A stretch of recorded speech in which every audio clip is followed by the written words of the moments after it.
Quatrième chose qui peut vous faire beaucoup progresser et qui en tout cas moi m'avait permis de passer un palier, c'est quand j'ai bossé dans une grosse scale-up, une boîte avec une forte culture tech. Alors ça peut être une scale-up, mais ça peut être aussi une start-up. Généralement, on va plutôt trouver des fortes cultures tech dans ce type de boîte, et il faut savoir que dans la plupart des boîtes en France, souvent la culture tech n'est pas terrible. Hein.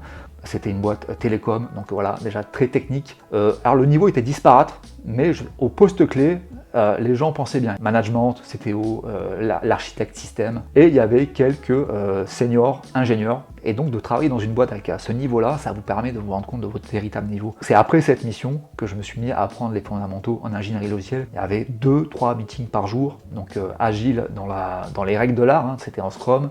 Dans ce type de boîte, que vous sachiez coder, en fait, on s'en fout un peu en fait. Vous pouvez plus être un pisseur de code, ce qu'on veut c'est que vous résolviez des problèmes et que vous ayez une capacité aussi à apprendre vite. La culture est bienveillante dans ces startups souvent, mais il y a clairement du challenge à revendre.